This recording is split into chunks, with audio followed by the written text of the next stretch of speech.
Okay, let's start with the topic. Okay, got it, बेटे. Now let's start with the topic. हमारा chapter अभी नया start करने लगे न्यूरल कंट्रोल एंड कोऑर्डिनेशन.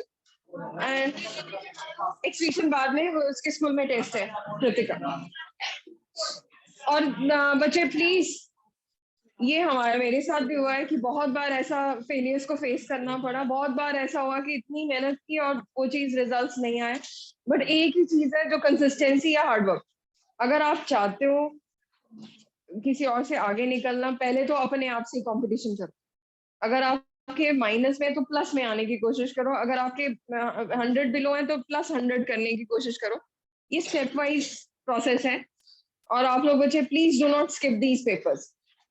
ठीक है, try to give this papers even as an assignment. कोई भी बच्चे की प्रॉब्लम आती है, इट्स ओके, बट आप लोग ट्राई करो टेस्ट देना.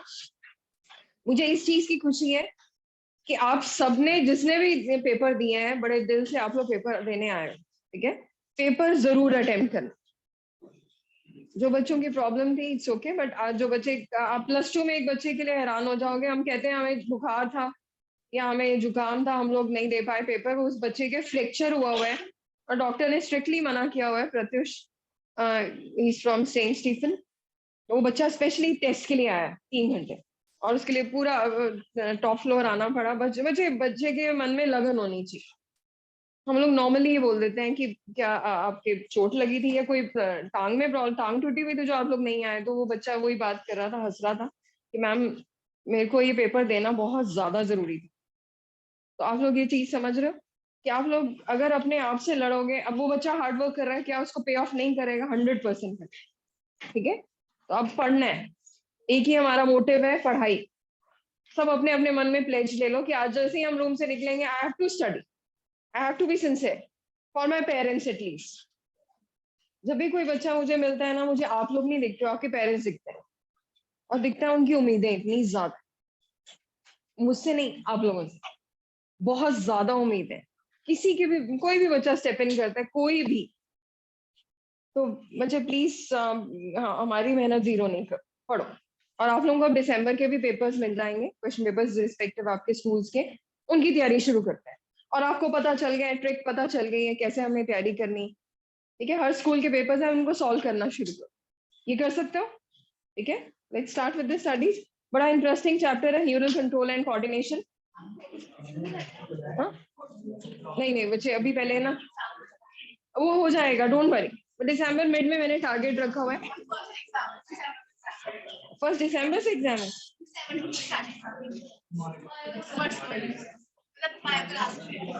बाकी सिलेबस से बाय. बायो के 12 चैप्टर्स आ रहे हैं. चलो विल डिस्कस आफ्टरवर्ड्स. ठीक है. अच्छा class, neural control and coordination. Neural control and coordination में boys at the back please listen. बच्चे अगर आपको पता हो, न्यूरल कंट्रोल या नर्वस कंट्रोल हम बोलते हैं नर्व्स की बात. तो ब्रेन में जो कोऑर्डिनेशन होती है, brain is very important part of our body, क्योंकि ब्रेन की वजह से वी कोऑर्डिनेट एवरीथिंग. अगर मैंने आपको बोला है कि you have to listen and sit properly, it's your brain which is commanding you. जो मेंटली इल होते हैं, जिनका मेंटल स्टेटस ठीक नहीं होता, वो लोग अपने ब्रेन को कोऑर्डिनेट नहीं कर पाते. उनके हाथ पांव चलते रहते हैं. समझ रहे हो?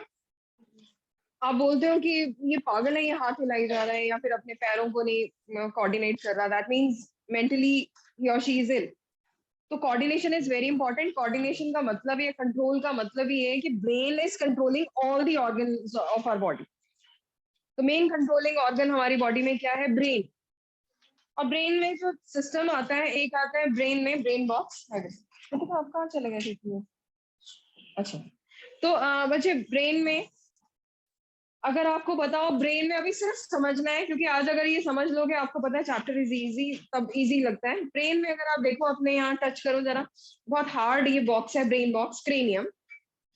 बहुत लोग बोलते हैं खाली है दिमाग, बट ऐसा कुछ नहीं है. सबका ब्रेन साइज सेम है. It is up to you how much you are using. अभी बोलो परम, कुछ शिकायत बतानी, बोलो. हाँ बेटे, मैं ये मानती हूँ कि मेरा ये मानना है, बिलीव मी, कि अगर आप विल पावर आपकी स्ट्रांग है, तो कोई मतलब ही नहीं। अगर हम बोलते हैं परमवीर कभी नहीं क्रैक कर सकता, तो मैंने इस क्लास में बच्चों को, ऐसे बच्चों को देखा है जो बच्चे बिल्कुल नहीं सोच सकते थे, उन्होंने किया है, अचीव किया। और हम देखना आपकी क्लास में ही बहुत सारे बच्चे, मुझे लगता है, इनफैक्ट एवरीवन। एमन मन में बोल देना, भगवान सुन ले। वैसे आप लोग पढ़ोगे तो जरूर होगा, और मुझे उम्मीद है। बस अपने अपने मार्क्स के लिए दिमाग लगाओ। मुझे ये सब्जेक्ट में अब आपको दिए हैं ना, इंडिविजुअल पेपर्स दिए हैं, उनको देखो और उनमें अपनी कमियां ढूंढो। कई बच्चे तो इतने क्लोज हैं, किसी के 300 आए, किसी के 301 आए, किसी के 296 आए, 295 आए, 294 आए, 290 आए। तो वही बच्चा वही बोलते हैं कि काश मैंने 2 क्वेश्चन ठीक कर लिए होते। बट बिलीव मी, ये लाइफ टाइम अपॉर्चुनिटीज है। वो कल जो मैम आए थे, वो एमसी के काफी बड़े लीडर हैं, और अगर आप लोगों को अपॉर्चुनिटीज मिलती हैं कि आप लोग उनके साथ खड़े हो, या they are honouring you, they giving you prizes, it's a lifetime opportunity. अभी फिर हम आगे, मैंने आपको बताया, आई विल डेफिनेटली कॉल, हमारे काफी अच्छे फ्रेंड्स हैं। तो ही इज डॉक्टर, एमबीबीएस उन्होंने क्लियर किए यहाँ से, एमबीबीएस 32 से, और यूपीएससी क्रैक किया है। और यूपीएससी के बाद now he is an IRS officer in Chandigarh. तो काफी बड़ी बात है, समझ रहे हो आप? पहले मेडिकल की लाइन में जाना, फिर यूपीएससी भी क्रैक कर देना। जो, और ही इज वेरी यंग, मतलब यंग आप लोगों की जितनी नहीं, हमारे से young, my brother's age, he is young. तो अच्छा लगता है ऐसे लोगों को जो इतनी, और अपने मदर के लिए, फादर उनके नहीं है, तो आपके साथ स्टोरी शेयर करेंगे। I will definitely ask him to give you motivational lecture. तो अपनी स्टोरी उन्होंने बड़ी अच्छी पीपीटी बनाई हुई है 5 years बैक।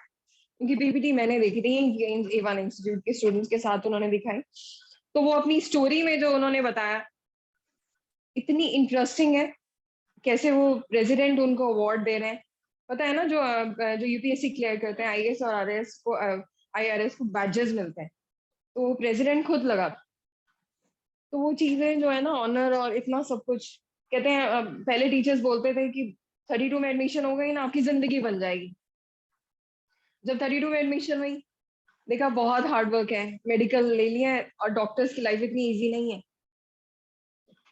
हर जगह आपको काम ही काम है, काम ही काम है, काम ही काम है। फिर कहते हैं, मैंने सोचा चलो, जब गाड़ी के ऊपर लाल बत्ती आएगी, तो शायद इस जिंदगी आसान हो जाएगी। बड़ी इंटरेस्टिंग स्टोरी। लोग करते हैं, बच्चे जान लगाते हैं। It's not easy. यूपीएससी के लिए बच्चे 9th से शुरू कर लेते हैं पढ़ाई, समझ रहे हो? और मेडिकल से जाना आर्ट्स में बड़ा मुश्किल है। तो आप लोग बच्चे मोटिवेशन लो। ऐसा नहीं है कि उन्होंने बताया कि I was not a topper in my class 11th और 12th में, ऐसा नहीं था।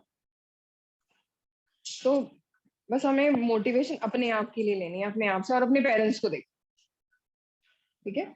अब हमारा जो चैप्टर चल रहा है, उसमें मैंने आपको बताया, ब्रेन में ब्रेन बॉक्स जो है, क्रेनियम, ब्रेन बॉक्स के अंदर ब्रेन है, and it is divided in 2 hemisphere, right और लेफ्ट हेमिस्फेयर। और मैंने शायद बताया था, जब आप कोई दिमाग का काम करते हो, कोई ब्रेन की एक्टिविटी, मतलब एक्चुअली में जब लर्निंग थिंकिंग करोगे, तो it is your right brain which is active.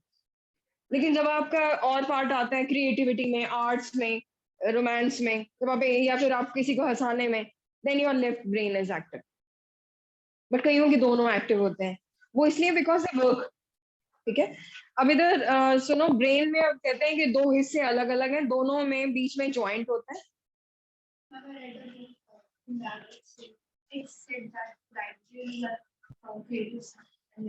मुझे left is your creative, for creativity. अब वो कौन सा आप एक्टिवेट करते हो? इनफैक्ट जो सेंसिटिव पार्ट, बिकॉज हम लेफ्ट पार्ट में मानते हैं कि हमारा it is like directly connected to heart, तो इमोशंस ज्यादा है, ठीक है?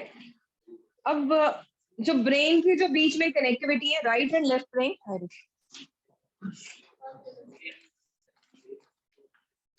मुझे please take your answer sheet, you tried well.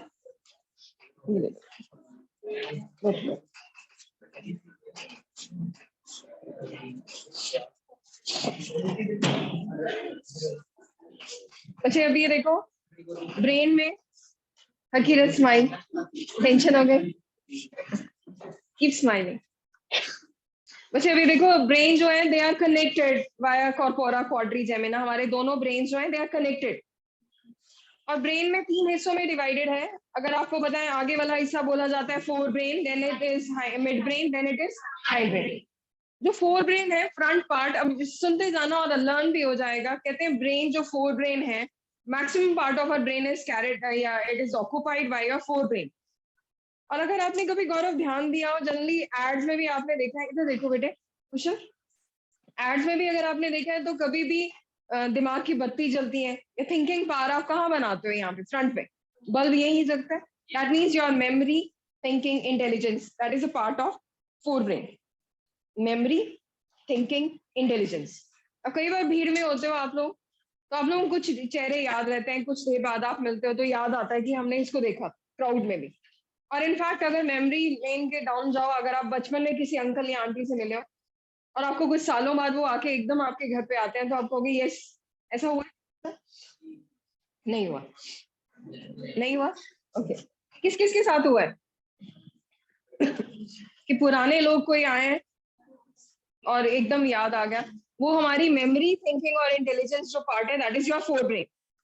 फिर आता है मिड ब्रेन। मिड ब्रेन के काफी पार्ट्स हैं, will talk about it later. और हाइंड ब्रेन के जो पार्ट्स आते हैं सारे इनवॉलेंट्री एक्शन। हाइंड ब्रेन जो है उसमें एक पार्ट आता है सेरिबेलम। सेरिबेलम को बेल से याद करने का बताया था, सेरिबेलम बैलेंसिंग। तो it controls the balancing of your body. जो सेरिब्रम है, ब्रम पार्ट आता है फोर ब्रेन का, सबसे ज्यादा पार्ट आपका फोर ब्रेन से कवर्ड है, दैट इज सेरिब्रम। और cerebrum controls your memory, thinking and intelligence. Cerebellum controls your balancing and posture. आप लोग नॉर्मली देखते हो, कहते हैं हमारा सिर जो है ज्यादा बड़ा है एज कम्पेयर टू बॉडी। जब हम बॉर्न भी होते हैं हमारा सिर बड़ा होता है, बॉडी छोटी है, किसको पता है? आई साइज रिमेन्स द सेम। जब आप बॉर्न हुए तब भी और अब बड़े हुए हो तब भी। तो eyeballs remains the same, eyeball size. ऐसा नहीं है कि वो इतनी ही रह जाएंगी, they are increasing, eyelets are increasing, but your eyeball size remains the same. Brain भी बड़ा होता है। तो ब्रेन जब आप देख रहे हो, बाद में क्या होता है, ब्रेन उतना ही रहेगा लेकिन बॉडी बढ़नी शुरू हो जाती है। तो ब्रेन जो है वो हाइंड ब्रेन जो मैंने आपको बताया, cerebellum, that controls the balancing. अब ब्रेन जब इतना भारी है तो अगर ऐसा तो नहीं होता मैंने टेढ़ा किया नीचे गिर गया या आगे चलते हुए कि वेट इज पे, नहीं, because it shifts our centre of gravity.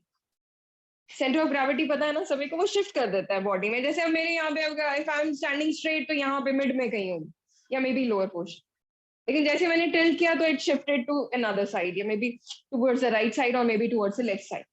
तो सेंटर ऑफ ग्रेविटी का चक्कर है और वो कौन कंट्रोल कर रहा है? ब्रेन। तो brain is an interesting organ. और ब्रेन में हमारे क्रेनियल नर्व्स आती हैं। देयर आर 12 पेयर, 12 इधर जाएंगी 12 इधर जाएंगी, क्रेनियल नर्व्स। सबसे बड़ी नर्व होती है टेंथ नर्व इज वेगस। बताया था मैंने लास्ट वेगस में। तो वेग वो उसकी स्पेलिंग अलग है, इसकी स्पेलिंग अलग है, VAGUS। तो वेगस नर्व जो है, 10th cranial nerve, it is the longest nerve.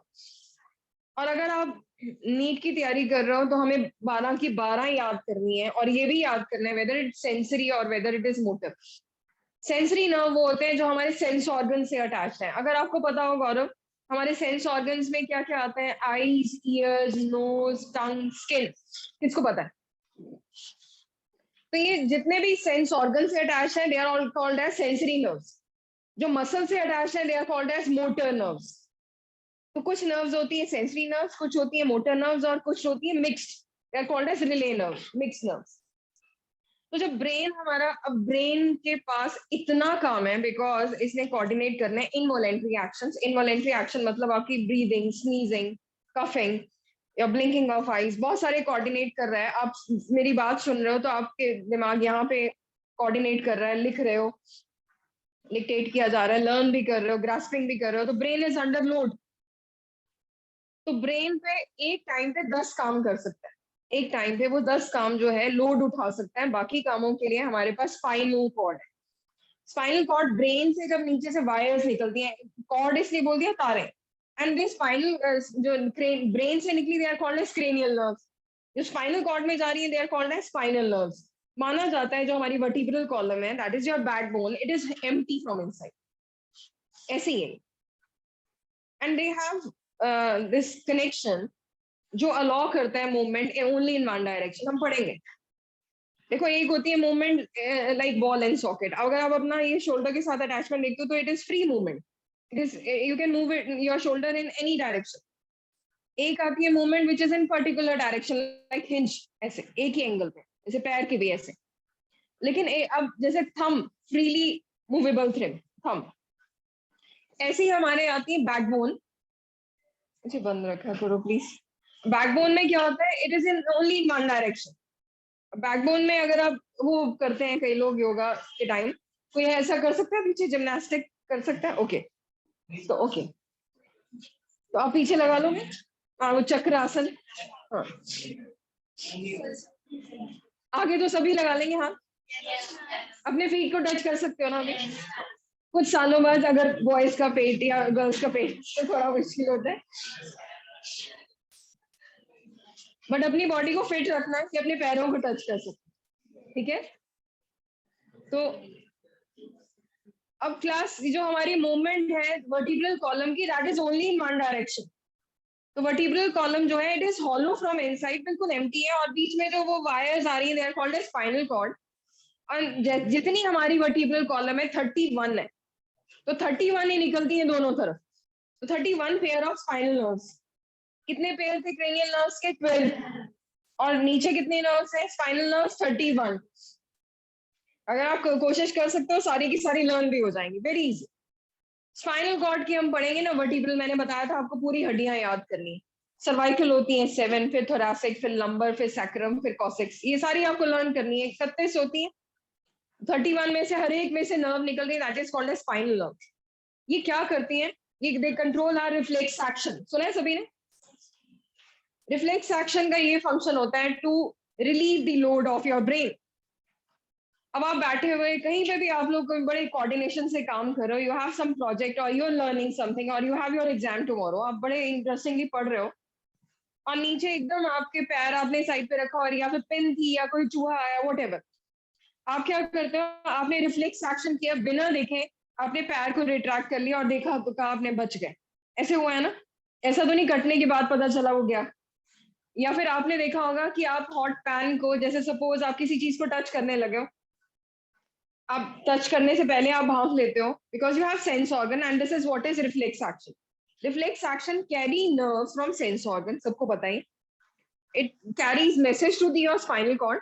Spinal nerve जो है, spinal nerve brings message to your muscle. अभी उंगली नहीं पीछे करते आप, ये आप क्या करते हो, पूरा का पूरा हाथ रिट्रैक्ट करते हो. That means your motor nerves they are working, your muscle जो है वो इट इज कंट्रैक्टिंग. तो रिफ्लेक्स एक्शन इतना जरूरी है कि हमें कितने हजार्डस इफेक्ट से बचा लेता है. किसी का पैर कटने, आई एम सॉरी टू से, जलने से, कटने से. कई बार होता है कि आप मशीन्स के आसपास, हैवी मशीनरीज में के आसपास खड़े हो और प्रोटेक्ट कर लेते हो, बच कह देते हो बच गए. इट इज बिकॉज जो आपके रिफ्लेक्स एक्शन है, they are very quick, they are automatic, they are spontaneous, and they work without involving the will of organism. मतलब they you don't have to think for that, अपने आप हो रहे हैं. अब जैसे आपको पता है कि कफिंग, कुछ गले में अड़ गया तो अपने आप रिफ्लेक्स एक्शन, चोक होने से पहले वो बचाते हैं. स्नीजिंग, ब्लिंकिंग, बहुत सारे रिफ्लेक्स एक्शन है. Even vomiting, it's a reflex action. समझ आ रहा है? ये चीजें बच्चे इंपॉर्टेंट है रिफ्लेक्स एक्शन में. रिफ्लेक्स एक्शन क्लियर हो गया सभी को? और ब्रेन की नर्व्स कौन सी नर्व्स होती हैं? Cranial nerves. और स्पाइनल कॉर्ड से कौन सी प्रोड्यूस होती है? ब्रेन हमारा 3 हिस्सों में मेजर डिवाइडेड है, fore brain, mid brain and hind brain. जो फोर ब्रेन है, that occupies large part of your brain and it has cerebrum. Cerebrum helps in memory, thinking and intelligence. Midbrain जो है, it has pituitary gland. कहते हैं हमारे कान के पीछे एक बिल्कुल मटर के दाने जितना पीनट शेप जो है, sorry pea shaped, not peanut, pea shape जो है ऑर्गन है, that is called as pituitary. Pituitary is called as master gland of our body. किसको पता है why it is called as master gland? क्योंकि कुशल it controls the activities of other glands. ये gland इतना important है because it regulates the activities of all the glands in our body. अगर pituitary आपका ठीक है तो आपकी किडनीज चलेंगी, आपका pituitary ठीक है आपका हार्ट चलेगा. So that is why it is called, even ovaries, testes, they are working under the control of this pituitary gland. Pituitary gland का मुझे क्या पता चला, one of my classmate, research scholar, बिल्कुल ठीक, उसको डिटेक्ट हुआ पिट्यूटरी का कैंसर, इज नो मोर। तो तब हमें रियलाइज हुआ, और इट वाज टोटली नॉर्मल, हम लोग पढ़ते थे सारे क्लासमेट्स, तो उसके it was very intelligent. Detect हुआ कि उसको पिट्यूटरी का कैंसर है, और तब समझ नहीं आया कि मे बी चलो कैंसर तो हमने सुना है ट्रीट हो जाता है, we used to motivate him. फिर हम सब काम में बिजी हो गए, नहीं ध्यान दिया। जब हमें डिग्री मिली, देन आई सॉ हिम, और उसको एक्रोमीगली हो गई, और वो बिल्कुल ही वाज वेरी स्मार्ट, मतलब सब बिल्कुल ठीक था। तो एकदम जब हमने देखा उसको, मैंने देखा डिग्री के टाइम, हमें जब पीएचडी डिग्री मिल रही थी, तो he was there, he completed his PhD. तो उसकी जॉ जो है, लोअर जॉ काफी बड़ा हो गया था, हाथ पांव बहुत भारी हो गए थे, swollen up। तो pituitary is very important gland, and we are very sorry for him. बहुत इंटेलिजेंट बच्चा, और एकदम इतना कुछ, मतलब तब पता चला एक छोटा सा मटर का दाने जितना जो आपका ग्लैंड है, इट इज वेरी इंपॉर्टेंट। सभी बोलते हैं कान के पीछे थप्पड़ नहीं मारना चाहिए, सुना है ना? छोटा दिमाग सुना होगा सभी ने? नहीं। तो कान के पीछे ये छोटा दिमाग है, pituitary gland, it is very important. It is controlling the functions of all other glands. और पिट्यूटरी को भी, मास्टर ग्लैंड को भी एक ग्लैंड कंट्रोल कर रहा है, that is called as hypothalamus. Hypothalamus जो है वो हमारे हार्मोन्स रिलीज करता है, जब रिक्वायर्ड होते हैं तो रिलीजिंग हार्मोन, जब रोकने होते हैं इनहिबिटिंग हार्मोन। तो pituitary is also under the control of which gland? Hypothalamus. तो आप इमेजिन करो, pituitary gland is very important. हम सारे के सारे हार्मोन्स इसके लर्न करेंगे। पिट्यूटरी जो मैंने आपको बताया, मटर के दाने जितना, इट हैज 3 पार्ट्स। आगे वाले पार्ट को बोलते हैं एंटीरियर, बीच वाले को बोलते हैं मीडियन, और लास्ट वाले पार्ट को बोलते हैं पोस्टीरियर। 3 हिस्सों में डिवाइडेड है माय डियर फ्रेंड्स। इसके बहुत सारे हार्मोन्स हैं जो हम सब लर्न करेंगे। I give you an easy trick to learn all the hormones. और जो पिट्यूटरी ग्लैंड के बाद जो पिट्यूटरी मास्टर ग्लैंड है, जब आपकी बॉडी को रिक्वायर्ड है, आपकी बॉडी की हाइट बढ़ रही है, it is because of this growth hormone. पता है सभी? ग्रोथ हार्मोन कौन रिलीज कर रहा है? पिट्यूटरी। अब आपकी ग्रोथ हो चुकी है, बॉडी आपकी हाइट बढ़ चुकी है, it your height stops because कौन सा हार्मोन बंद हो गया? Growth hormone. अब फीमेल प्रेग्नेंट है, और बेबी ने रिलीज होना है या बर्थ होना है बेबी का, और इमीडिएटली बर्थ के बाद या इमीडिएट बर्थ के साथ मिल्क सिक्रीशन शुरू हो जाती है। अगेन किसने ग्लैंड ने उसको रिलीज करवाया है? पिट्यूटरी। अमेजिंग, समझ रहे हो? सारे आपकी बॉडी के जो ऑर्गन्स है, they are under control of this gland. Brain is very important. बहुत सारी चीजें जो नॉर्मल होती हैं, हमें लगता है कि नहीं, हमें नहीं हो सकता। मैंने भी, मतलब ये लगा कि ये तो कैंसर, चलो भगवान करेगा, क्यों करेगा, बट बहुत चीजें लाइफ थ्रेटनिंग होती। आपने सुना होगा बाहर जो लोग हैं डिमेंशिया के बहुत ज्यादा मरीज होते हैं। किसने सुना है? Dementia is like loss of memory after certain as. और ये मेंटल जो हेल्थ है, इट इज वेरी इंपॉर्टेंट। कई बच्चों को मैंने देखा है कि मेंटली इल है। मेंटली इल मतलब ये नहीं कि पागल है वो। मेंटली इल मतलब they are under some depression, they are some pressure, they are under some pressure.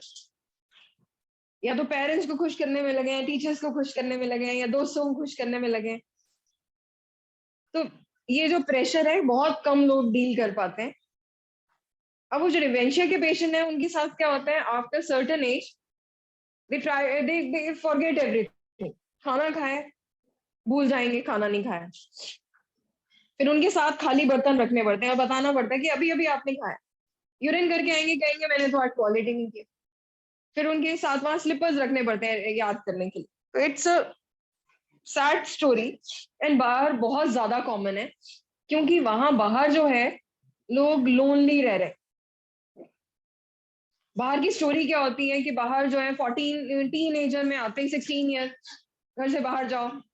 England में तो मैंने ये सुना है कि अगर आप 14 या 15 के हो गए, हाई स्कूल में चले गए, तो you have to stay away from your family. और अगर आप घर पे रह रहे हो, you need to give rent.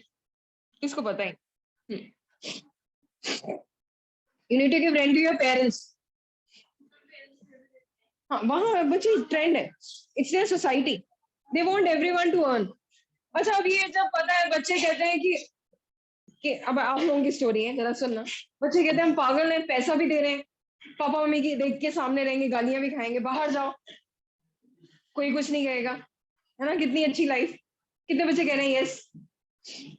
अच्छी लाइफ, ओके। 2 बच्चों ने हाथ रेज किए हैं, 3 4 5। ओहो, मुझे नहीं, आप मेरी बात सुनो।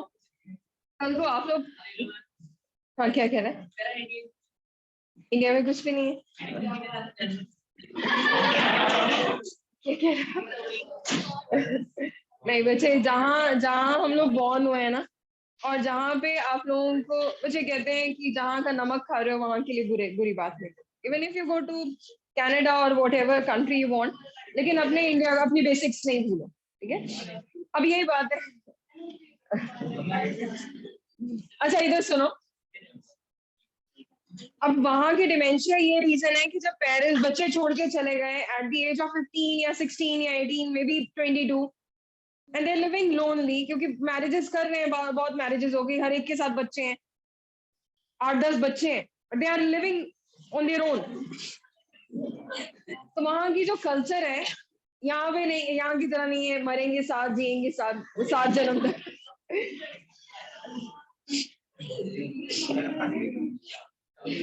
तो हाउ मेनी ऑफ यू से कि this culture is good? Indian culture जो है, कि अगर जीना है मरना है साथ में मरना है। लेकिन अब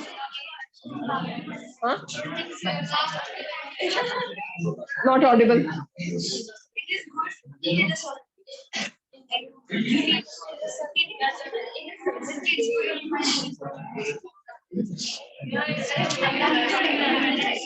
अच्छा क्लास लेसन, अच्छा ये अब आप ग्लैंड्स की बात कर रहे हो, इधर सुनो। पिट्यूटरी के बाद आपने सुना हुआ है यहाँ पे पॉन्स वेरोलाए, और आपने मेडुला ऑब्लोंगेटा। हर चैप्टर में आपने एंड में पढ़ा है रेगुलेशन ऑफ हार्ट एक्टिविटी, ये रेगुलेशन ऑफ किडनी एक्टिविटी पढ़ोगे आप। तो उसमें जो हमारे मेडुला ऑब्लोंगेटा है वो कंट्रोल करता है हमारे से involuntary action. Involuntary action move actions होते हैं which are not under the control of our will, बिना सोचे समझे जो है। तो breathing rate, rhythmic rate, heart beats, ये सब कंट्रोल वो करते हैं मेडुला ऑब्लोंगेटा।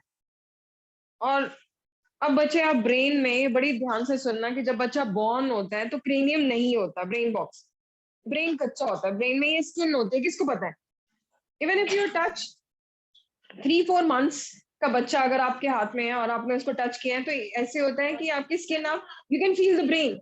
हाँ ये ब्रेन के आपको ऐसे ब्रेन में ऐसे ऐसे पॉन्स, सॉरी, वो आपको ऐसे गायरा है और सल्का है। ब्रेन इज नॉट स्मूथ, ये पता है सभी को, your brain is not smooth. अगर आपका ब्रेन बिल्कुल साफ है, सीधा है, that means you have not used it at all. Brain जितना यूज करोगे उतनी गहराई और सल्काई, गहराइयां और सल्काई, एलिवेशन, गहराई और सल्काई बढ़ती है। नहीं ऐसे नहीं, ऐसे नहीं, ये तो ब्रेन बॉक्स है। हाँ नहीं नहीं नहीं, ये तो ऊपर ब्रेन बॉक्स है, ये कवरिंग है।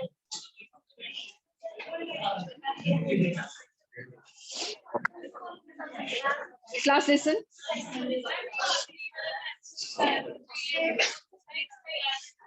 श्रिंकेज अलग है, यूजेज अलग है ना। वीक होता है ब्रेन, मेमोरी वीक होती है। अच्छा क्लास लिसन, अब ब्रेन को जब pituitary back, mind brain, mid brain का पार्ट किसका, बहुत पेनफुल प्रोसेस है, ब्रेन को बार बार काटना पड़ता, खोलना पड़ेगा। अच्छा क्लास लिसन, अभी देखो आप लोग, ब्रेन का जो बॉक्स है that is cranium, it is very hard, it has 3 layers, pia mater, dura mater, arachnoid layer, it has 3 layers. और 3 लेयर्स में मतलब ये जो ब्रेन बॉक्स है इट इज वेरी हार्ड। तो अभी मैंने आपको बताया जब हम बॉर्न होते हैं तो कुछ मंथ्स तक, इनफैक्ट 6 मंथ्स तक जो ब्रेन बिल्कुल कच्चा होता है, ब्रेन के ऊपर ये हड्डी नहीं होती, क्रेनियम नहीं होता। और इतना डर लगता है छोटे बच्चे के यहाँ दिमाग पे हाथ लगा के, ऐसे लगता है कि सब आपका, अगर आपने ज्यादा टच किया तो ब्रेन को आप फील कर रहे हो, ब्लड वेसल्स को थम्पिंग साउंड पता चलती है उसमें कि हार्ट बीट चल रही है। किसी ने ऐसे फील किया? और बोला जाता है जब बच्चा बॉर्न होता है, वाटर, जब बच्चा बॉर्न होता है तो ब्रेन को या सिर को पकड़ा जाता है, because this backbone is weak, रीढ़ की हड्डी नहीं बनी होती, ब्रेन के ऊपर बॉक्स नहीं बना होता, तो 6 महीने तक बच्चे को सपोर्ट देनी पड़ती है। और मैंने कई लोगों को देखा है कि सिर ऐसे ऐसे लटक रहा है बच्चे का और पता ही नहीं। You have to be very cautious. और ये भी बोला गया है, जैसे हम यहाँ पे इंडिया में क्या करते हैं, बच्चे को किसी और का बच्चा उठाया, हर्षित ने खेलना उस बच्चे के साथ और एकदम उसको कि बच्चा बहुत एंजॉय कर रहा है, ऊपर ऊपर नीचे फेंक रहे हो। My dear friends, brain is very weak. और कई बच्चे ट्रॉमा ले लेते हैं, डर जाते हैं, सांस रोक लेते हैं। हाँ, हौका ले लेते हैं, वो सांस अपना रोक लेते हैं। बच्चे ये प्रॉब्लम आती है। अब ये बात सुनो, जो ब्रेन बॉक्स है ये बनता कैसे है? ब्रेन बॉक्स जब हम मदर बॉडी से या मदर ब्रेस्ट फीडिंग करती है, मदर का जो फीड लेते हैं बच्चे, तो कहते हैं mother feed is best type for the babies growth. तो जब बच्चा जब सकलिंग करता है, दूध पीता है, तो वो जब वो जितनी बार सकलिंग करेगा उतना ब्रेन तेज होगा, स्ट्रांग होगा। तो इट्स अ नेचुरल फिनोमिना। चम्मच से आप दूध दे रहे हो, बच्चे के ब्रेन की डेवलपमेंट वीक होगी। कुछ ऐसी चीजें हैं, बॉटल से नहीं। बॉटल से ठीक है, बॉटल अनफॉर्चुनेट बच्चे होते हैं कई। इधर सुनो रोहित, हम साइंस स्टूडेंट हैं, तो कई बच्चे, कई कई मदर्स, सॉरी, कई बच्चे अनफॉर्चुनेट होते हैं जिनकी मदर्स उनको ब्रेस्ट फीड नहीं कर पाती, या तो उनकी सॉरी से डेथ हो जाती है व्हाइल गिविंग बर्थ, या फिर वो मदर को कोई ऐसी डिजीज होती है that she can not hold her baby. तो बच्चों को आर्टिफिशियल फीड देते हैं, बॉटल फीड देते हो। बॉटल से क्या होता है, ये जो ऊपर, ये जो अपर पैलेट है, जो हार्ड रूफ है, आपको याद होगा, जीभ को रोल करो, ऊपर हार्ड पैलेट जो है वो, उसकी डेवलपमेंट कम होनी शुरू हो जाती है, और फिर वो बच्चे की वहां दूध जमना शुरू हो जाता है, और केरीज हो जाती है, डेंटल केरीज, दांत खराब होने शुरू हो जाते हैं। तो अब देना ठीक है, डॉक्टर्स अगर देते हैं ठीक है, but mother feed is best for the child.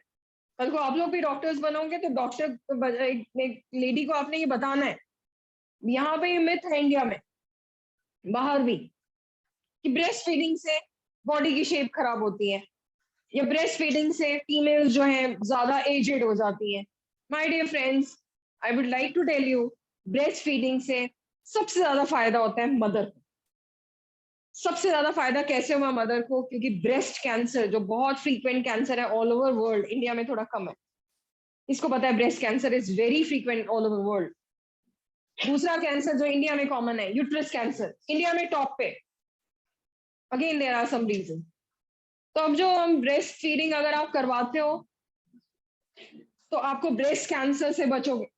दूसरी चीज कि अगर ब्रेस्ट फीडिंग कोई मदर करवाती है तो इमीडिएट बॉडी शेप वापस आती है, अदरवाइज बॉडी में एजिंग उससे ज्यादा होते हैं। तो इंडियंस की जो ये टेक्निक है, अभी ये भी नहीं कि 4 साल 5 साल का बच्चा हो गया चलने लगा मम्मा दूधू, वो आई हैव सीन दिस है।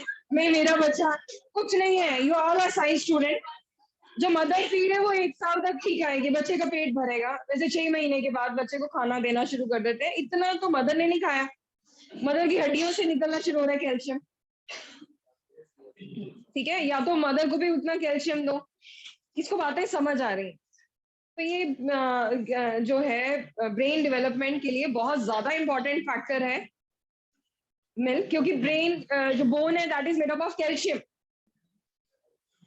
तो ब्रेन बॉक्स और ये जो रीढ़ की हड्डी है वो 6 महीने लगाती है। तभी बोला जाता है कि 6 महीने तक, रविंदर, 6 मंथ्स तक एक छोटे बच्चे को, इन्फेंट को, पता है ना 0 ईयर को क्या बोलते हैं, इन्फेंट, इन्फेंट को कोई भी एक्सटर्नल फीड नहीं दी जाती, कुछ और नहीं देते। इनफैक्ट अगर किसी को पता है 6 महीने तक बच्चे को पानी की बूंद भी नहीं देते, किसको पता? Only mother milk. पानी भी अगर आप देते हो मेडिसिन के साथ दे सकते हो, बट बच्चे वो यहाँ पे इंडिया में है बट बाहर नहीं। नहीं ठीक है, इट्स ओके, जो बाहर पुराने रिचुअल्स बने हुए हैं ठीक है, हम लोगों ने सबने खाया हुआ है। अब ऐसा भी नहीं है, अब जैसे कहते थे कि मैगी खराब है, तो कई बच्चे तो रोज ही मैगी खा खा के बूढ़े हो गए, पता है आप लोगों को, बट ऐसा नहीं है कि आप खाओ। अब जो है it is not good for health, because वो लोग मैगी के साथ परांठे घी भी खाते थे। यहाँ पे सिर्फ डिनर हो रहा है मैगी से, वो it is not good for your health. हाँ वो प्रॉब्लम है, प्रॉब्लम है।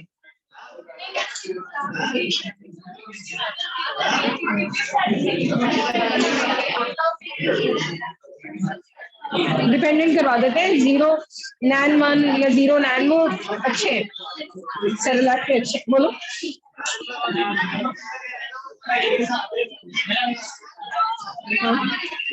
बोलो अक्षता।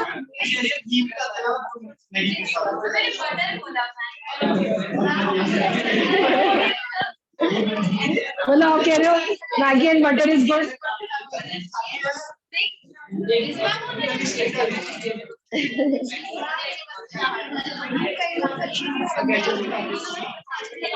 Not good, not good, not good.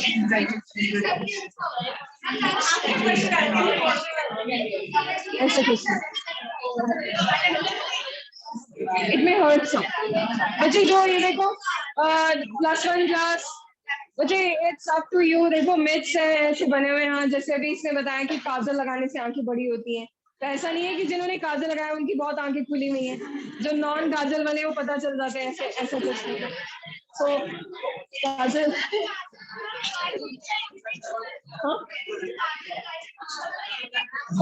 नहीं ये बच्चे को करता होगा, क्योंकि कई बार क्या होता है काजल जो वो बना रहे हैं नहीं अच्छी अच्छी चीज है।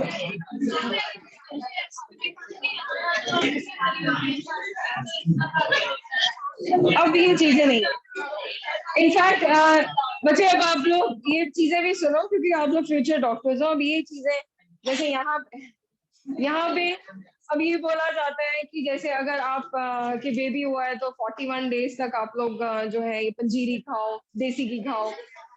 Diet is very important, believe me, diet is very important. क्योंकि इंडियंस में मैंने देखा है एक एज के बाद फीमेल्स को ये प्रॉब्लम आ जाती है नी की या बैक की। किसकी फैमिली में ऐसा है नी बैक की प्रॉब्लम लेडीज में? देखो कितने almost 80% of the student they have raised their hand. तो नी या बैक की प्रॉब्लम ये क्यों हो रही है? Because of deficiency of calcium. तो फीमेल्स को खाना चाहिए, बट ये नहीं कि बहुत ज्यादा घी, कटोरी घी और फिर उसके साथ पंजीरी पे भरी हुई। No no no, it's big no. क्योंकि जो फिर वो फैट है वो निकालना मुश्किल होता है, and sometimes it is because of your body weight कि आपको ये प्रॉब्लम्स आती है। ठीक है, तो आपको खाना है लेकिन लिमिट में। Let's start with the writing part.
Okay, write down first heading coordination.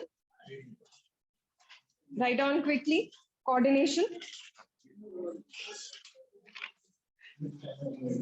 It is the process through which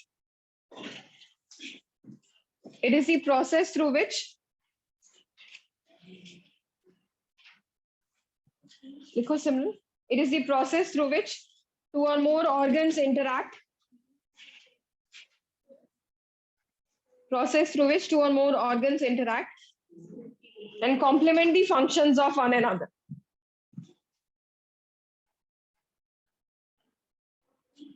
Aryan, Kashish, Shabni, Tanisha, Vanshika, Yashvi, आवाज क्लियर है बेटे?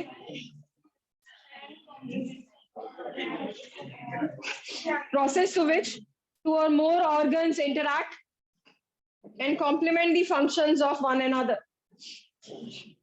Complement the functions of one another.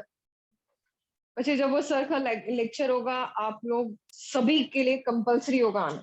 Don't miss that lecture. Okay, आप लोगों को बहुत motive नहीं अभी नहीं. Will inform you prior. It is the process through which two or more organs interact and complement the functions of one another. Next heading लिखो. Human neural system. Write down heading human neural system. Human neural system. Human neural, N-E-U-R-A-L. Human neural system. Dash डाल के लिखो. It is divided into two parts.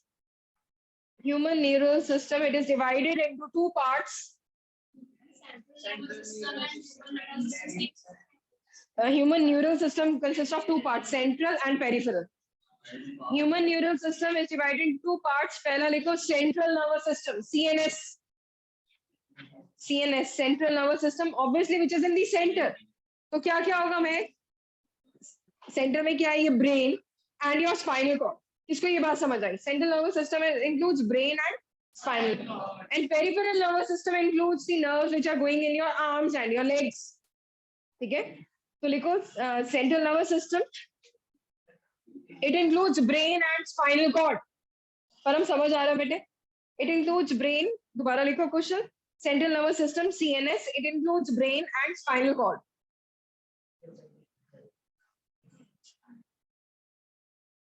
दूसरी type लिखो peripheral nervous system. P-E-R-I-P-H-E-R-A-L. Peripheral nervous system. दोबारा P-E-R-I-P-H-E-R-A-L. P-E-R-I-P-H-E-R-A-L. Peripheral nervous system. Peripheral nervous system में लिखो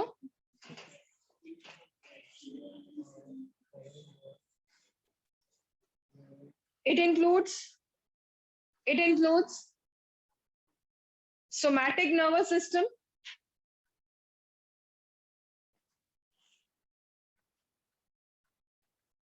it includes somatic मतलब जो arms और legs में जा रहा है, and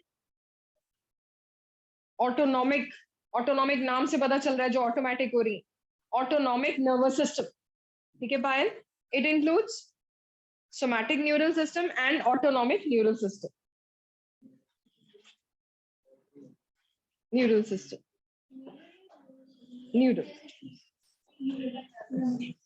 न्यूरल क्या हो गया? सिस्टम, पूरी बॉडी का, सारे न्यूरॉन्स को मिला के. और नर्वस सिस्टम जो आ रहा है वो हमारे सारे ऑर्गन.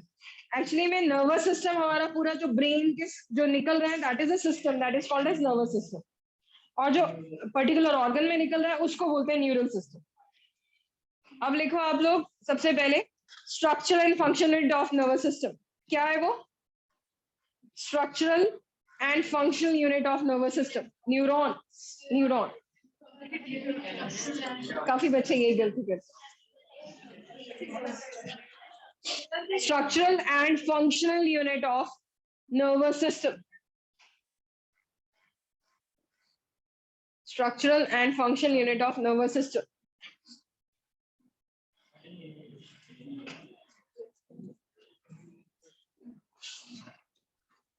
डैश डाल के लिखो न्यूरॉन.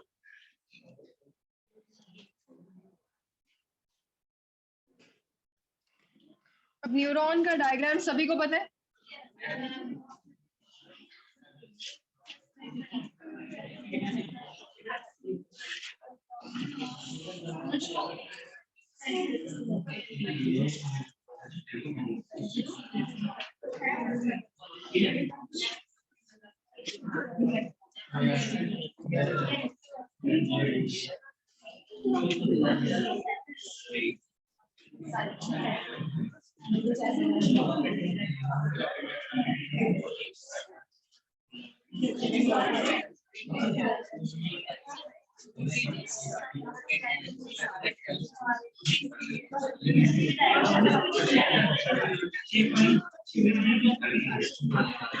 अच्छा, आप लोगों को पता है it is divided into two parts. ऊपर वाले पार्ट को क्या बोलते हैं? Cell body. Another name is साइटोन.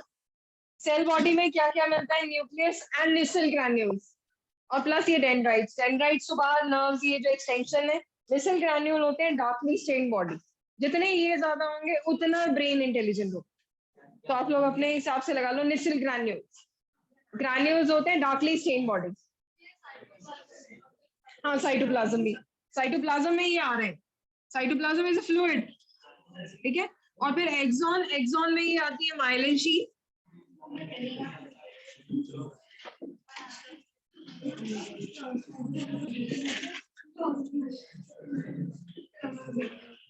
और ये आती है नर्व एंडिंग्स या फिर टर्मिनल।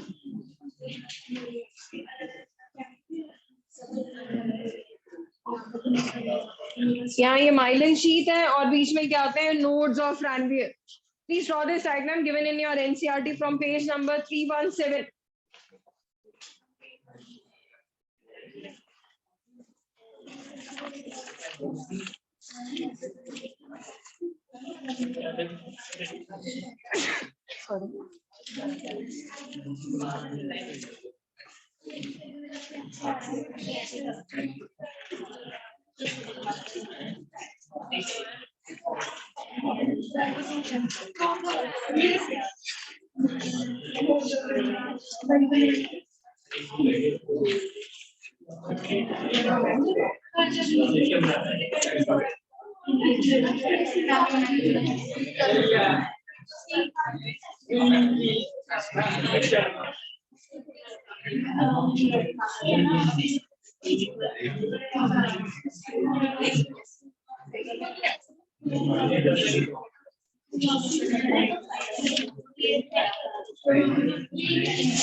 पूछो बच्चे, बुक में बना हुआ है ये।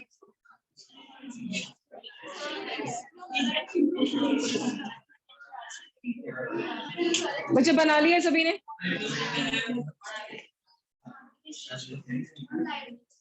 बंद करनी बच्चे, बंद करना सौम्य, राइट। नहीं फिर वो ऑन करके दूसरी वाली ऑफ।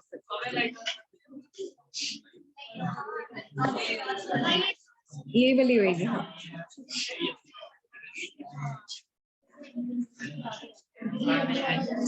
अच्छा, if you are done, can I start with next topic?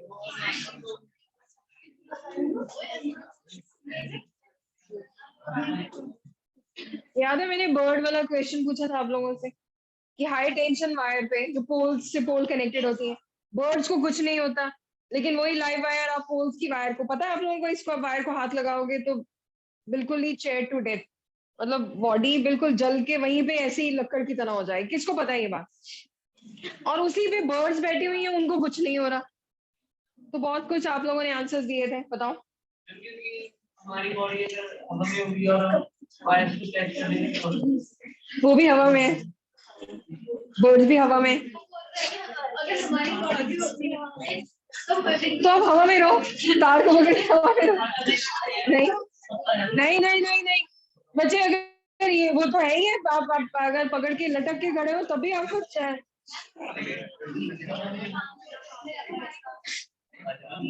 उनके विंग्स लगते हैं तब भी कुछ नहीं होता। नहीं, ये थोड़ा ना ओनली फॉर बर्ड्स।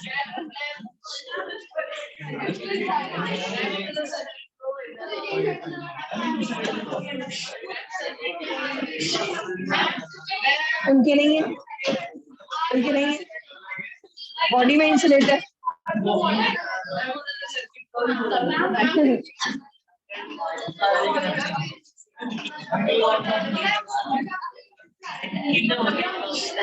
आप सुनो,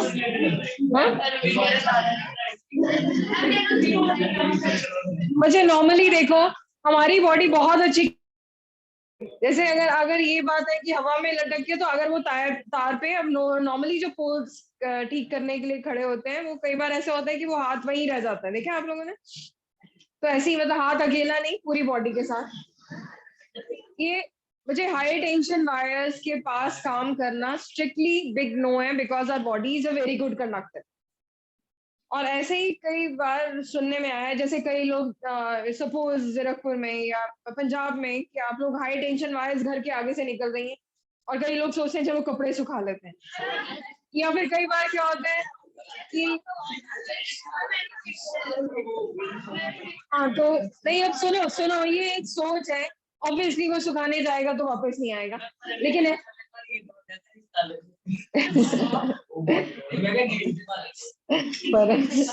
अच्छा अभी इधर सुनो। नहीं, कई बार क्या होता है, हाई टेंशन वायर्स लोगों ने अपनी बिल्डिंग्स बनाई हुई हैं, तो क्योंकि हैफेजेड वे में, तो कई बार बिल्डिंग के बिल्कुल साथ ही घर आ जाता है। और घर में क्या होता है, वो लोग क्या करते हैं, जैसे सपोज किसी के कपड़े गिर गए, बच्चे की कोई, हाँ देखो बच्चे की कोई चीज गिर गई है ना, ये तभी कहते हैं रविंदर सोच को चेंज करो। अच्छा इधर सुनो। तो अब क्या हुआ, अब इधर सुनो सुनो।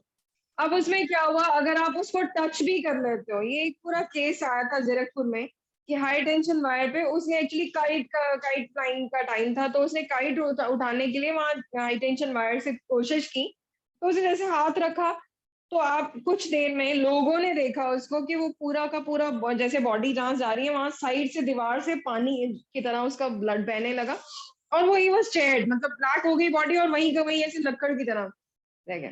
अब ऑब्वियसली आप कोई टच तो कर नहीं सकता, क्योंकि हमारी बॉडी फिर कंडक्टर है। मूवीज में देखा है ना आपने, वो एक टच करते हैं, वो किसी को हक कर रहा है तो चिपक रहा है, किस कर रहा है तो चिपक रहा है,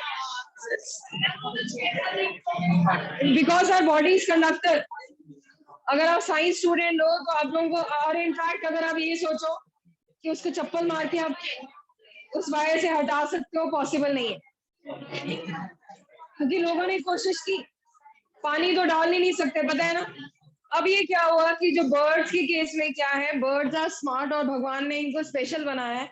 कई बार कई बर्ड्स हैं बहुत हाई टेंशन वायर में, अगर वो गलती से जहाँ पे ब्रेकेज है, जहाँ पे ब्रेकेज है वहां टच करती है, तो वो भी वहीं पे कुछ ब्लास्ट सा होता है, और वहीं पे उनकी बॉडी वैसे ही लटकी रह जाती है, पता है ना। लेकिन मैक्सिमम केसेस में पोल टू पोल जो वायर्स हैं, वो बर्ड्स जो हैं,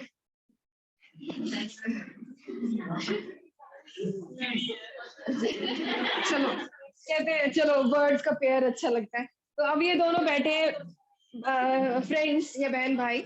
अच्छा अभी ओके, भाई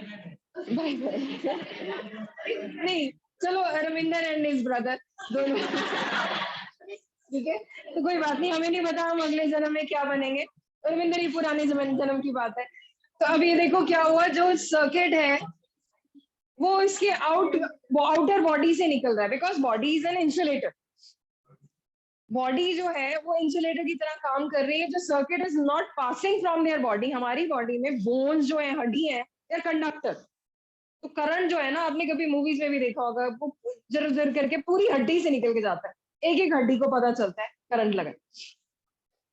and again it happened with me, तो मेरे साथ भी हुआ है रिसर्च के ड्यूरिंग। हाँ, तो अब ये अब ऐसा नहीं हुआ, तभी मैं साथ में नहीं, अब क्या हुआ कि हमें ना रिसर्च में मिलते हैं बहुत बड़े बड़े चैम्बर्स होते हैं, जहाँ हमें मेटल की वो होती है शेल्स, तो मेटल की शेल्स पे हमें रखने होते हैं वो ग्लास के। आपको आई हैव पीपीटी ऑल्सो, वो अपनी वाली पीपीटी नहीं, मतलब ये कि पीपीटी मतलब उसमें आपको जो हमारे रिसर्च लैब के पिक्चर्स हैं, तो उसमें हमें शेल्स मिलती हैं, और सब कनेक्टेड होते हैं एक पॉइंट के साथ, जहाँ पे एसी, क्योंकि हमें उनको एल्गी को या ऑर्गेनिजम्स को प्रिजर्व करना है नॉर्मल टेम्परेचर। जब बाहर गर्मी है 40 डिग्रीज है, वहां पे टेम्परेचर हमें 25 चाहिए। बाहर ठंड पड़ रही है तो हमें हीटर्स लगाने, समझ आ रही है बात। तो टेम्परेचर रेगुलेटर्स होते हैं। तो एक बार क्या हुआ कि when nobody was there, it was my duty, क्योंकि हम फिक्स कर लेते हैं ये, अब एक साल इसकी ड्यूटी है, एक साल इसकी है। तो वहां पे जैसे ही मैंने उसको ऑन किया, वहां पे वो करंट लगा, झटका जोर का। तो अब ये करंट जब लगा, बिलीव मी, मतलब उसी टाइम में फेंट तो होना ही था, वो तो करंट बहुत जोर से लगा। और फेंट होने के बाद रियलाइज हुआ कि ब्लड सेल्स इमीडिएटली मर जाते हैं। ब्लड जो है वो मर जाता है, ब्लड सेल्स मर जाते हैं, बिल्कुल बॉडी जो है पीली हो जाती है। और करंट इतना आसान नहीं है। जो लोग जो जो बेचारे बिजली का काम करते हैं, जो इलेक्ट्रिशियंस हैं, तो नॉर्मली वो करंट खाते रहते हैं। तो करंट, वो कहते हैं ना, रोजी रोटी जो कमाई है, खाते मतलब करंट लगता रहता है उनको, और कितने आरबीसीज मरते रहते हैं। हाँ, थेरेपीज है। तो बच्चे ये करंट से बच के रहो, क्योंकि ये बड़ी चीजें इंपॉर्टेंट है। बच्चों को भी, आपको पता है, बच्चों के लिए तो अब आजकल वो लॉक्स ही आ गए हैं, स्पेशल लॉक्स आ गए हैं। चाइल्ड लॉक आते हैं ना, जो चाइल्ड लॉक को आप अपनी फिंगर नहीं इंसर्ट कर सकते हैं। नहीं तो बच्चों को बड़ा मजा आता है। छोटे बच्चे को आप छोड़ दो क्रॉल करने के लिए, वो सबसे पहले स्विच में। किसी के साथ ऐसा हो, करंट लगाओ। Okay. बहुत बार वाला बच्चा कौन है? Okay.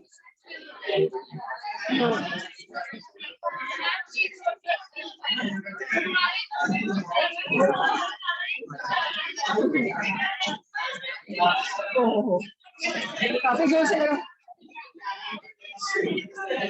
अब क्लास, अब ये क्या हुआ, इधर सुनो क्लास। अब जो कंडक्शन है नर्व इम्पल्स की, जब वो नर्व इम्पल्स की कंडक्शन हो रही है तो बड़ी क्विक होनी चाहिए, क्योंकि ब्रेन ने मैसेज देना है अगेन कि अगर आप पेपर दे रहे हो या आपको क्विक आंसर देने हैं। कई बार क्या होता है, क्विज राउंड में जाते हो और आपको you need to be very quick, कि सोचने का भी टाइम नहीं। और अगर आप सोच के दे रहे हो जवाब, तो you have to be very quick in thinking also, your brain has to be very active. आपने देखा है ना, बच्चे क्विज में आगे बढ़ते हैं। इनफैक्ट अभी एक बच्चे की न्यूज आई है, 6th क्लास का बच्चा है, सेक्रेड हार्ट का। तो उस गर्ल को, आपको पता है आपके स्कूल में, नहीं अभी, हाँ, 3-4 days बैक एक न्यूज आई है, because I got to know कि फ्रॉम माई सन ओनली, कि उसके स्कूल में ये बताया गया कि वो बच्चा 6th क्लास का बच्ची गर्ल है, and she could recall 170 countries के साइंस और लोगोस जो है 310 कंपनीज के लोगोस। इतना छोटा बच्चा, मतलब लोगोस, लोगो समझ रहे हो ना, जैसे अभी कोई लोगो दिखाया है, या बता दो कि वॉक्सवैगन का है, इमैकडी का है, मतलब ये तो इजी बता दोगे, but she never gets confused. और कंट्री के इतने ये, और तीसरी चीज भी और थी कुछ। तो इट्स अ वंडरफुल थिंग। मुझे तो ऐसे लगता है कि वो बच्चों को लाना चाहिए, कि छोटा सा बच्चा, मेमोरी कितनी स्ट्रांग है। और उसने बताया कि never get confused at all.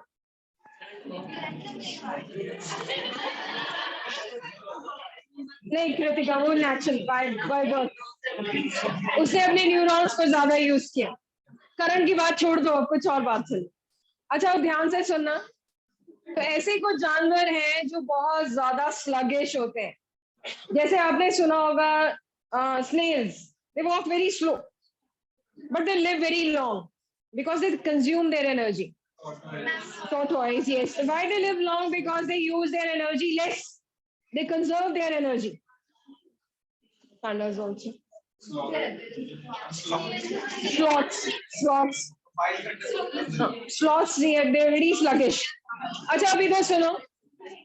तो कुछ जानवर ऐसे डीप सी में भी हैं जो ज्यादा काम नहीं करते, they are sluggish, they remain attached to the ground. अब ऐसे ऑर्गेनिज्म जो है, ऐसे ऑर्गेनिजम्स हैं, उनमें message conduction is very slow.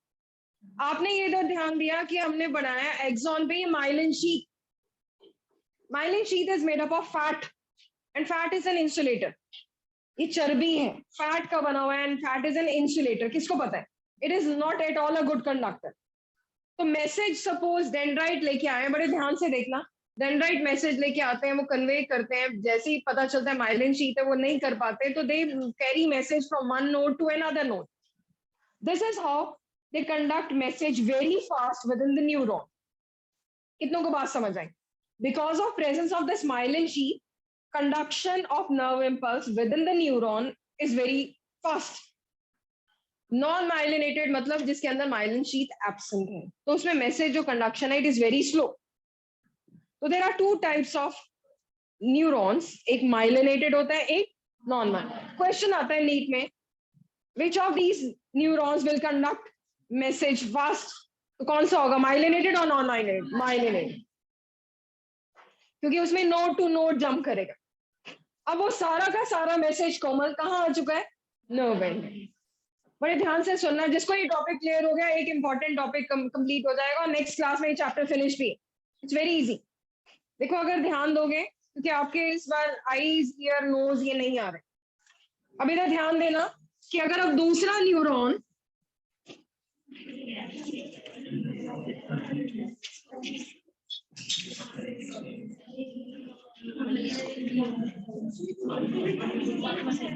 अच्छा इधर ध्यान देना, कहते हैं एक न्यूरॉन दूसरे न्यूरॉन से कनेक्टेड है, there is a gap junction between two neuron which is called as synapse. What is synapse? Synapse is a gap junction between two neurons. हर्षित इधर देखो बेटे, दो न्यूरॉन्स के बीच में गैप को क्या बोलते हैं? गैप जंक्शन को साइनैप्स। जैसे ही वो सारा मैसेज आता है नर्व एंडिंग पे, नर्व एंडिंग जुड़ी नहीं हुई है दूसरी डेंड्राइट के साथ, तो दे रिलीज सम केमिकल। ये हमारे दो तरह के केमिकल्स होते हैं। एक तो केमिकल का नाम है एसिटाइल कोलिन, एक जो है उसका नाम है एड्रेनालिन। एड्रेनालिन सभी को ही पता है, it is an emergency hormone, पता है ना? इमरजेंसी हार्मोन, इमरजेंसी हार्मोन इसलिए बोला जाता है, it is also known as hormone of fight और फ्लाइट। मैंने बताया था दो दोस्त लड़ रहे हैं, या तो आप उसको दोस्त का साथ दोगे या वहां से भागोगे, फाइट और फ्लाइट। कितने बच्चे फाइट करेंगे, कितने बच्चे भाग लेंगे? फ्लाइट। सब झूठ बोल रहे हैं, सब फ्लाइट करेंगे। मेडिकल के बच्चे हो, you can not afford, depending on the situation.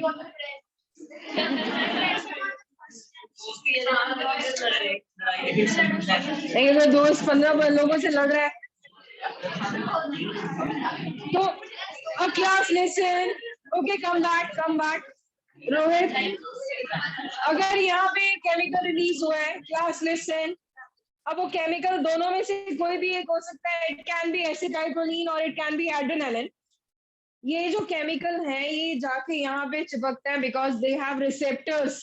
तो डेंड्राइट्स में यहाँ पे रिसेप्टर्स हैं और बीच में यहाँ पे एंजाइम्स है। I am repeating, synapse is a gap junction between two neurons. It has an enzyme which breaks this chemical. इसको दो में तोड़ देगा, एक बनाएगा एसिटाइल, एक बनाएगा कोलिन। जो कोलिन है, it joins to the receptor, it becomes active and joins to the receptor on dendrites. This is how message is conveyed. पूछा जाता है कि नर्वस मैसेज जो है, न्यूरॉन्स का मैसेज है, वो कैसे जाता है? तो with in neuron it is electrical and outside neuron it is chemical. क्योंकि ये बीच में प्लस माइनस का साइन, अभी हम पढ़ेंगे conduction of nerve impulse.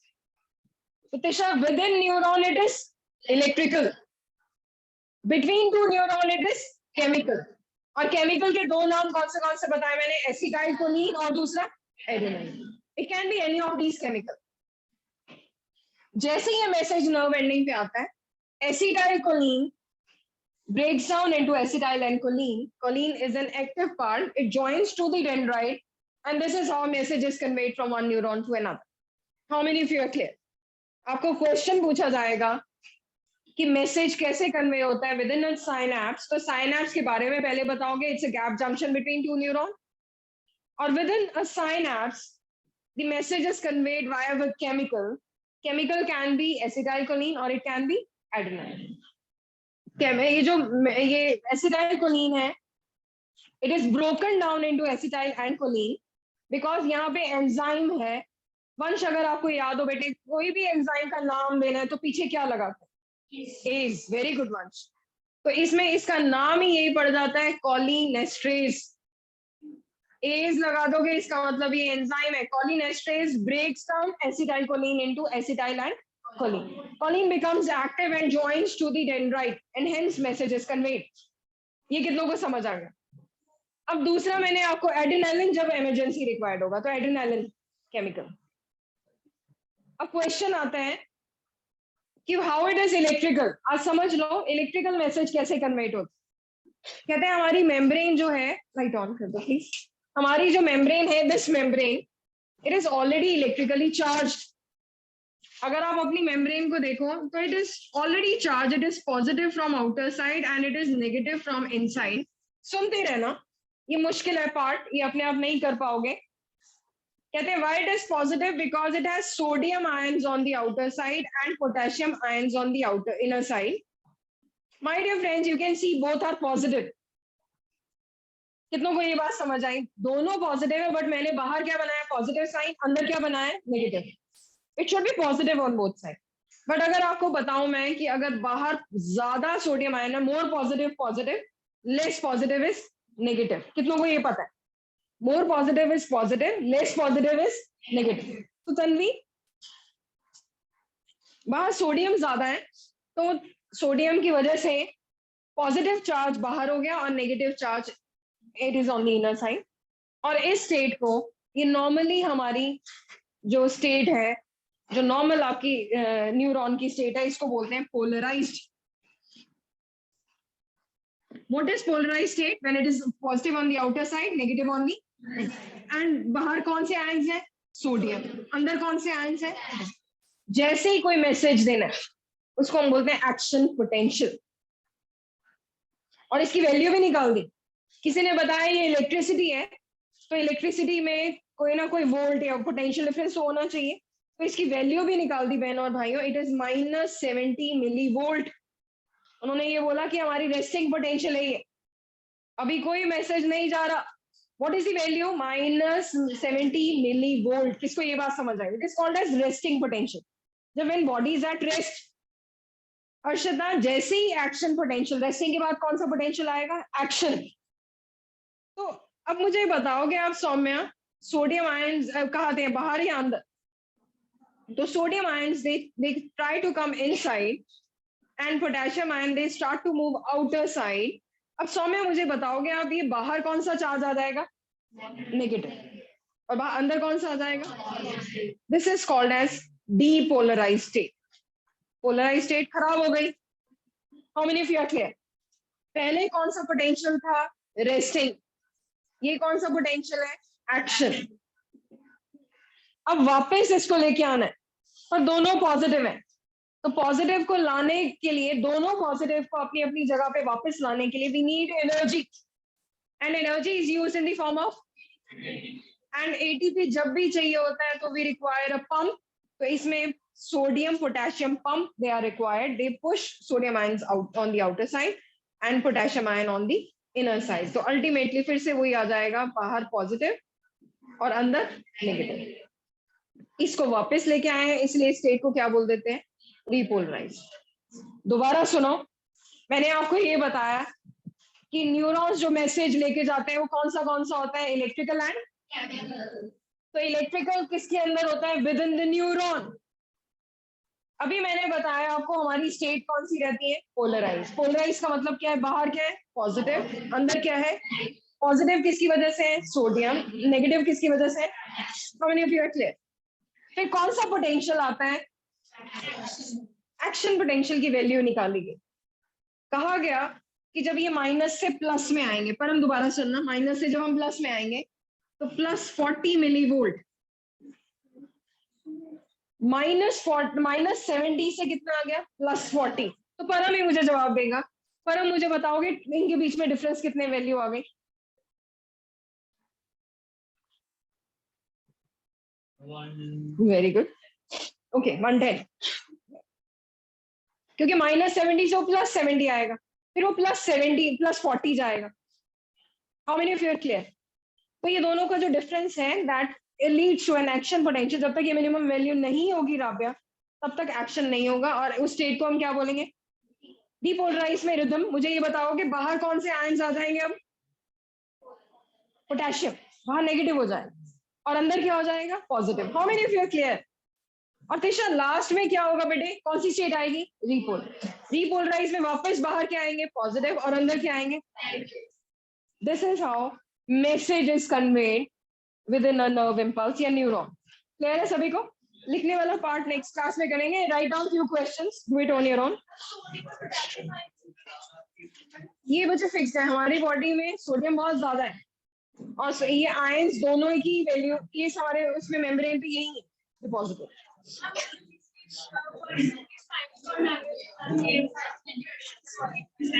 Spinal nerves खराब हो जाएंगे, हाथ पांव चलने में प्रॉब्लम आती है, पैरालिटिक्स बोलते हैं.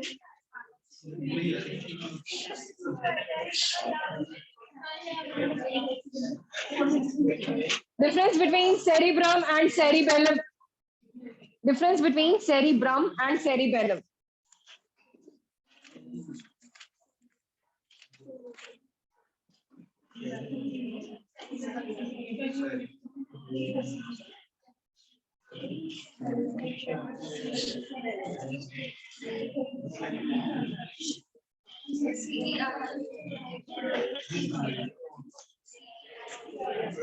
Which part of brain controls respiratory center? Which part of brain controls respiratory center? Very good. Medulla oblongata. Which part of brain controls respiratory center?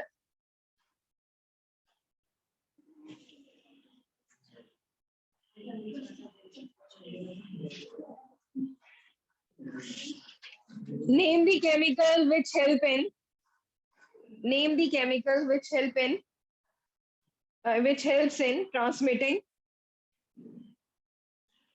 Name the chemical which helps in transmitting nerve impulse. Which helps in transmitting nerve impulse at the synapse. Name the chemical which helps in transmitting nerve impulse at synapse.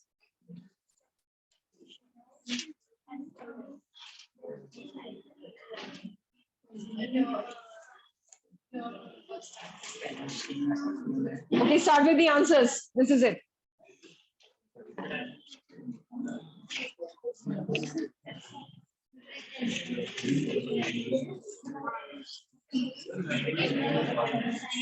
Aryan, Kashish, रवनी, Tanisha clear हो रहा है बेटे? अंशिका